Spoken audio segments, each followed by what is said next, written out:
Suspended Stories on Song and Narrative in the opera Dark Spring. Dark Spring is an opera about four young people under extreme pressure. The pressure to overachieve academically, to be popular, and to perform romantically or sexually.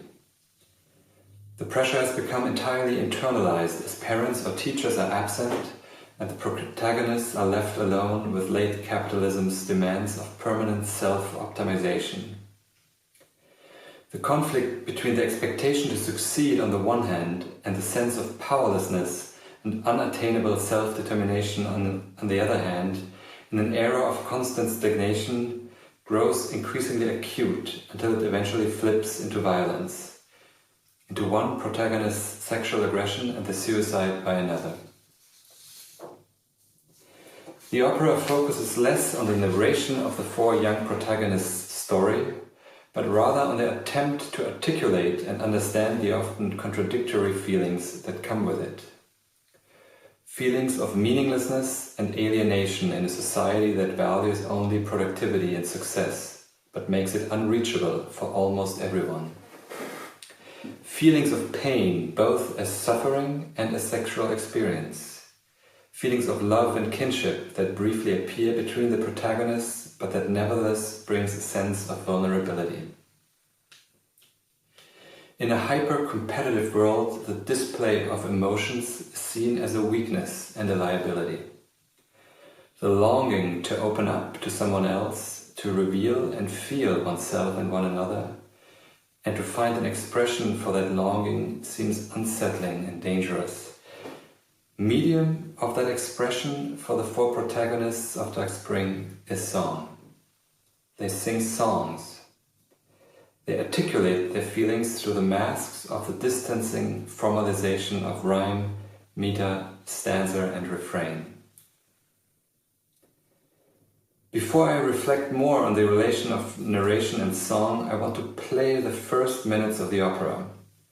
After a few introductory lines that seem to start a dramatic development, a course of actions, Wendla and Ilse break into their first song, a brief fireworks of promiscuity that functions as an early wrench in the works of the dramatic development of the opera, and an early hint of the disruptive function of the song in its form.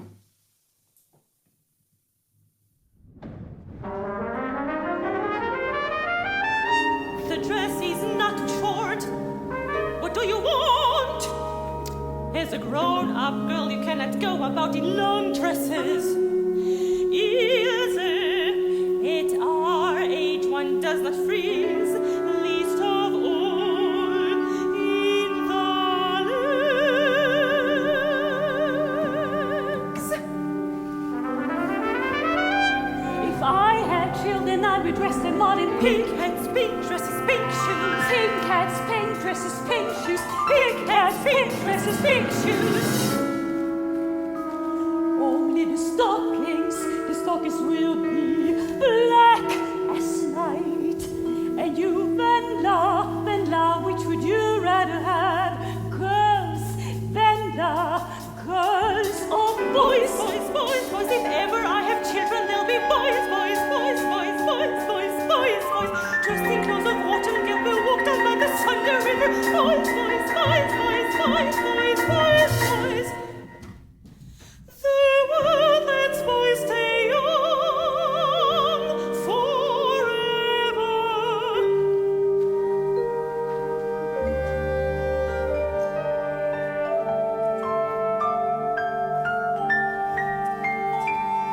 Me too, boys, for gapping dresses and bijoux, me do.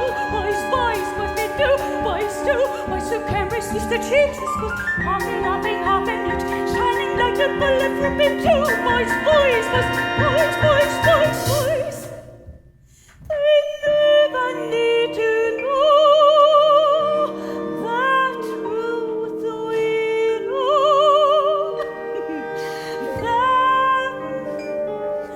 know.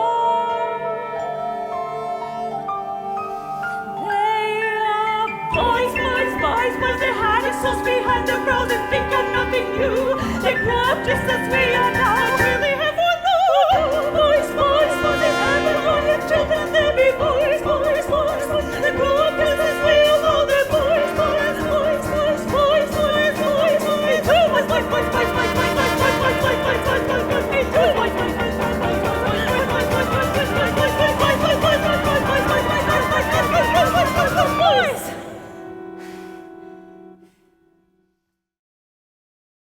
In this brief talk, I want to reflect on the question, why songs?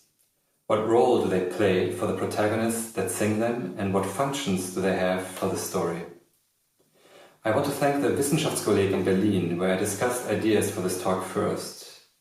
I want to thank the Mannheim production team of Dark Spring for all the invaluable contributions to the thoughts and reflections articulated here. And I want to thank my partner CNI, without whose thoughts and critique this presentation would have been impossible.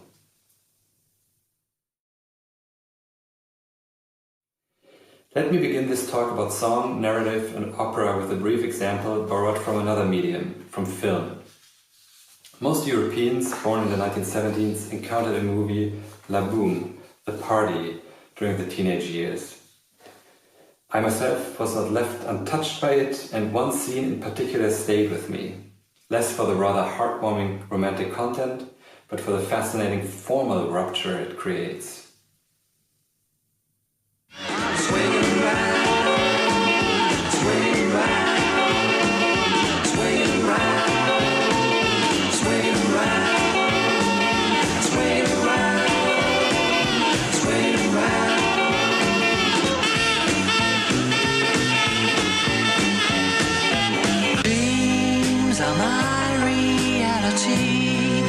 The only kind of real fantasy.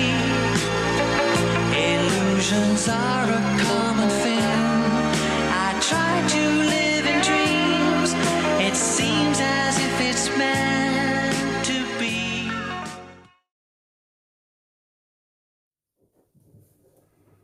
What we see and hear is a teenage party with this dance music played. The song is fast, but nevertheless rather old-fashioned. It seems to represent your parents' rock and roll. The protagonist, Vic, is pouring herself what appears to be a juice when Mathieu approaches her with a Walkman and a set of headphones. He puts them over her ears, and the music cuts immediately and rather sharply into the movie's main song with a slightly cringe-worthy title, Dreams Are My Reality. Vic and Mathieu begin a slow dance on their own.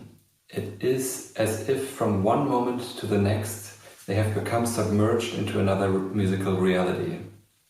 They step out of the acoustic space of the party and its actions into their own slow and intimate musical world. The formal effect of suspending an outside reality through the simple technical means of a Walkman always interested me, as did the play with diegetic and non-diegetic music here. Fast dance music is diegetic, of course, and so is, interestingly, the slow song playing in Mathieu's Walkman. It creates nevertheless an appearance of non-diegetic music that gives a voice to Vic's coming-of-age longing and dreams.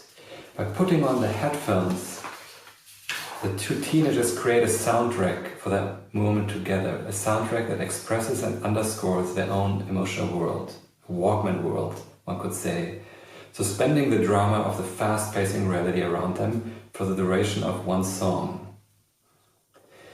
In a way, it is a meta-diegetic or meta-non-diegetic scene, depending on the perspective.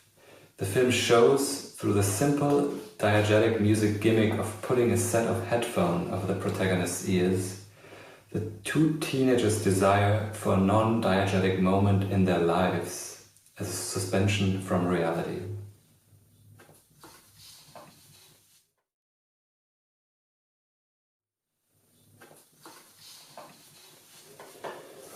The conventional understanding of the relation of drama to aria and song in opera, leaving the important distinction between these two aside for a moment, is that aria or song suspend drama. To quote from the Grove Dictionary of Music, Metastasio and many critics, particularly those who held that the opera belonged to the tragic genre, compared the function of the aria with that of the chorus in Greek tragedy. This accounts for the large number of aria texts in his works and those of his imitators that might be said to trope the action sententiously or imagistically, as in the so-called simile aria, rather than forming a direct part of it. Aria and song, and of course there are many Aria and song, and of course there are many exceptions to this notion, stop the trajectory of the plot for a moment of reflection, expression of affect, or metaphorical analogy. They are non-essential to the drama, which is defined by the action. An aesthetics aiming for integration of all parts into a structural whole, shunning everything appliqué, decorative, non-essential. Such an aesthetics had to eventually purge song and aria from opera. And the various opera reforms that posited drama as the essential overriding formal concept for the genre seem to have succeeded in the extermination of any distinct number separated from the narrative flow of the musical action in opera. The conceptualization of aria as a separated musical number has aesthetic reasons as well as practical ones. The former have already been mentioned, the intention to define moments of reflection or comment that relate to the function of the chorus in Greek tragedy. The Baroque understanding of music as a means for the expression of affects and aria as a form to zoom in on those affects can be seen as an aesthetic function as well. The practical reasons have most often been described in the deterioration into what seems as artless showpieces. Arias composed as closed forms independent from any plot for the purpose of easy exchangeability. The suitcase aria, a number whose sole purpose seems to have become the display of the performer's virtuosity that can easily be carried from one work and dropped into another, became the main point of criticism for Wagner's aesthetics of ultimate integration, where every measure has its place in the whole and nothing is exchangeable.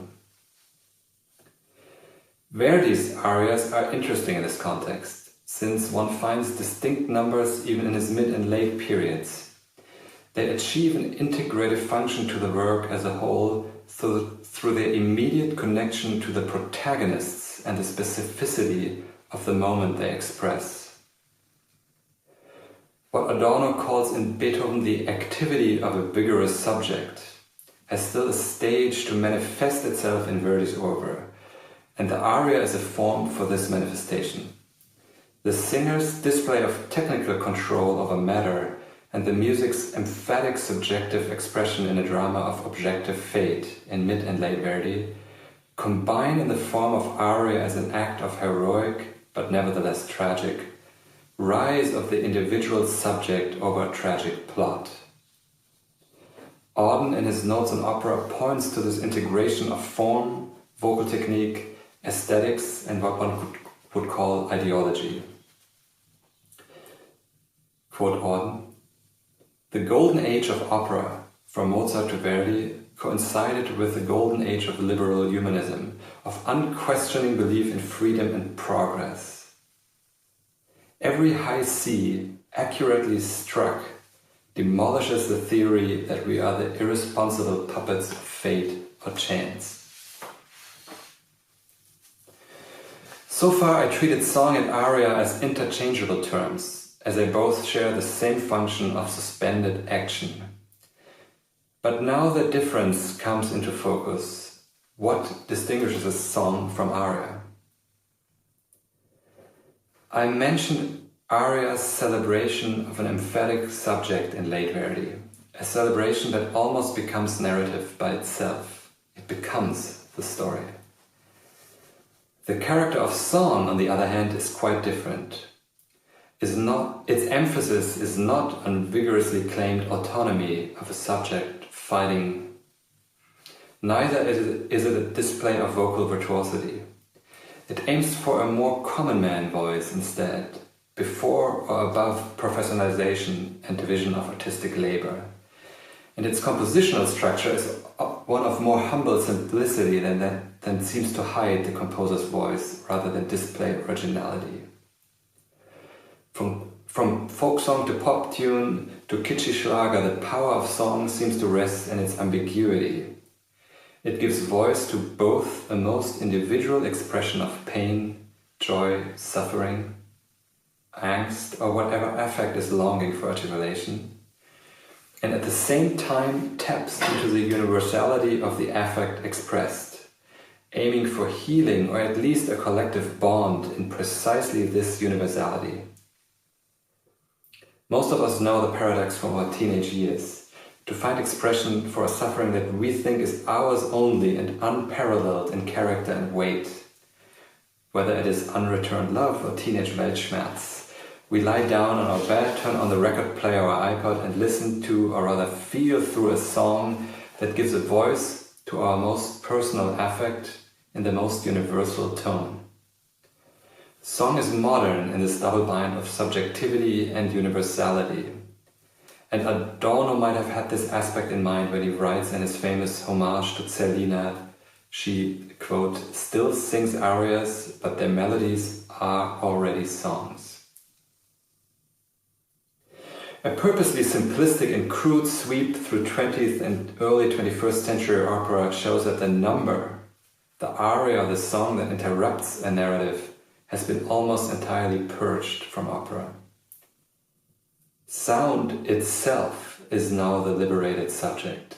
From Nono's Prometeo, and already anticipated in Intolleranza and Agranzole, to Lachenmanns Mädchen mit den Schwefelhölzern, to Czernovin's operas, we see overarching sonic narratives that leave little space for arias or songs.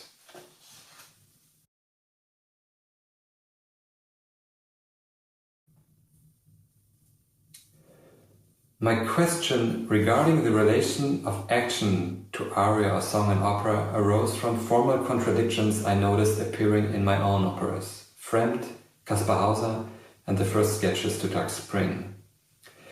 I felt and feel committed to an aesthetic that aims for integration of all parts, even if it is an integration by a shared centrifugal drift.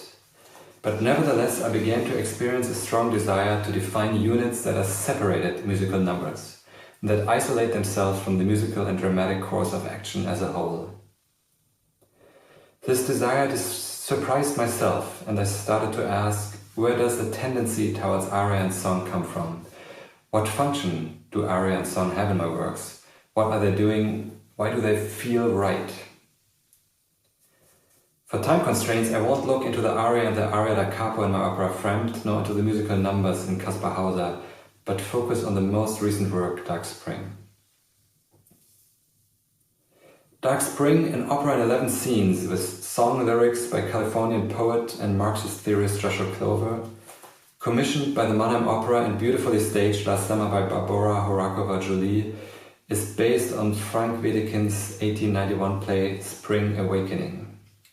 While the original plot focuses on the reactions of a group of teenagers under extreme pressure from inhibitory sexual norms, inhumane school stress, and an authoritarian parent generation that chokes individual development, the opera looks at a group of young adults from an almost opposite point of view. Today, after decades of eroded collectives, where everyone has been forced to fight for oneself, they seem to have learned not to show their feelings and to hide vulnerabilities. As mentioned earlier, the music of Dark Spring uses a formal category of song to explore a specific ambiguity. It provides the protagonists with the possibility to express their very own feelings, desires, and reflections in a medium that is nevertheless distancing in its universality. Formally, though, the songs in Dark Spring signify the protagonist's attitude toward the world they find themselves placed in. They realize that the plot in which they are positioned is not theirs. They don't seem to see the point of internalizing the values of hyper-competition, of Ich AG, as we say in Germany, and entrepreneurship of each and every aspect of life in a world of economic stagnation and looming environmental apocalypse, where even ticking off all categories of supposed success does not guarantee life without economic precarity. Their position towards late capitalism's ideologies is one of resistance without any ability to articulate this resistance from within the plot they are placed in. They can only suspend that plot. They escape it, and that escape is a suspension through song. A separated musical number that is positioned outside of the plot. The only action they can choose to take is to suspend themselves from the action they feel is no longer theirs or was never theirs to begin with. Before I come to an end, I want to present another brief scene from Dark Spring, a moment just before the traumatic and violent center of the piece. Morris begins the scene with an outburst of vitality, having just seemingly passed the dreaded exams. But his mood quickly changes as he realizes the hopelessness of the never-ending pressure to perform and succeed. He slows down the music and the action until it comes to a standstill in Song 8. I feel so strangely spiritualized.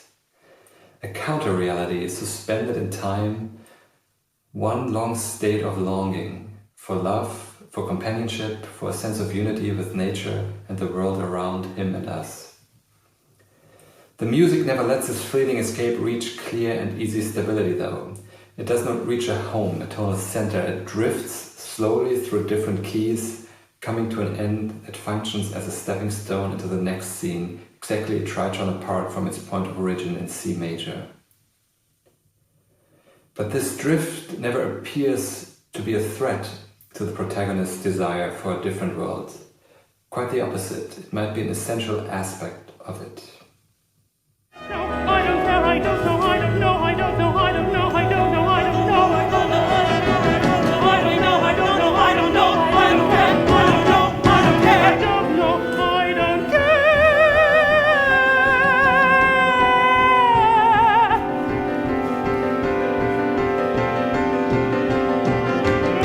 I guess I passed, I passed, I passed, I passed, I passed. Melchior, I don't care what happens now, I passed.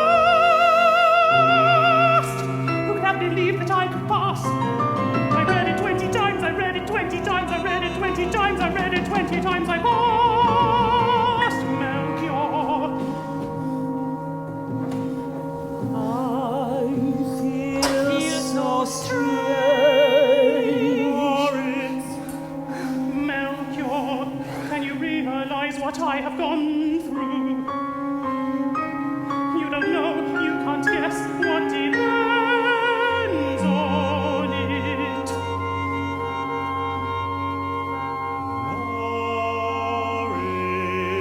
You made it. I can say now, whether you believe it or not, it's all the same now. If I had not passed, I would have shot myself.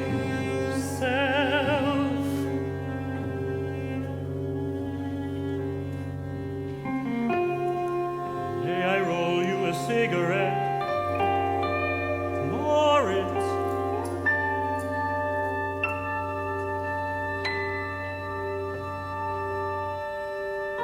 If I only keep on like this, I will work and work and work until my eyes fall out of my head. If I fail, my father feels the blow, and my mother will go mad. One cannot live like that. Now that I have grasped the bar, I shall swing up on it.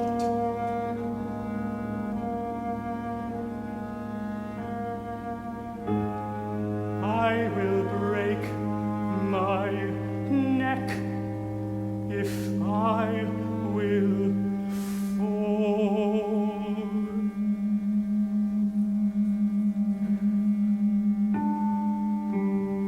Moritz, life is a worthless commonplace. It would not have been a bad idea if we had hanged ourselves in the cradle. I feel so strange. Would you like some tea, Moritz? So strange.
The brief suspension of dramatic narrative offered by the 5 minutes of a song might relate in a deeper way to the narratives of our time in which we feel placed. The plots of late capitalism that without doubt have incredible power over our lives and the life of the world around us, but that seem in spite of all their power often incomprehensible, difficult to grasp, and impossible to steer in a different direction. In the face of such overwhelming force, the only option for resistance seems to be simply stopping time, pausing the course of the world for a brief moment. The ability of song to let us step away from the plot, maybe more importantly its specific character less rooted in claims of individual autonomy, but in expressions of a universal community, might point into a direction of different future, one of shared actions and expressions and a regained sense of collectivity. Thank you.